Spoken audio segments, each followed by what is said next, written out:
Hello అండి అందరికీ. ఇక్కడ కనిపిస్తున్న ఏరియా మొత్తం ఛత్తీస్గఢ్ రాష్ట్ర రాజధాని రాయ్పూర్ ఏరియా. ఇక్కడ కనిపిస్తున్న బిల్డింగ్ మాత్రం రాయ్పూర్ బస్ స్టాండ్. ఈ ప్రాంగణం మొత్తం రాయ్పూర్ బస్ స్టాండ్ ప్రాంగణం మొత్తం చాలా డెవలప్మెంట్తో కూడుకుంది.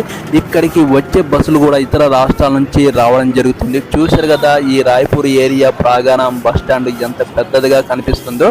కానీ ఈ బస్ స్టాండ్ చూస్తే మన హైదరాబాద్ బస్ స్టాండ్ కన్నా కొంచెం చిన్నగానే కనిపిస్తుంది. ఇక్కడ ఈ ఏరియాలో ఈ రాయ్పూర్ బస్ స్టాండ్ ఏరియాలో బస్సులు మాత్రం లగ్జరీ బస్సులతో కూడుకున్నాయి. స్లీపర్ బస్సులు కూడా చాలానే ఉన్నాయి. ఇక్కడ నుంచి ఇతర రాష్ట్రాలకు ప్రయాణం కూడా చాలా సులువుగా కనిపిస్తుంది.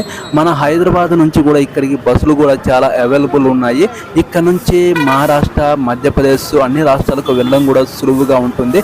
నేనైతే చిన్న పని మీద ఇక్కడికి రావడం జరిగింది. ఈ రాజధాని చూశారు కదా ఎంత డెవలప్మెంట్ జరిగిందో. ఈ వీడియోకి ఒక లైక్ చేయండి, కామెంట్ చేయండి, నా ఛానల్ని సబ్స్క్రైబ్ చేయండి. ఓకేనండి. నెక్స్ట్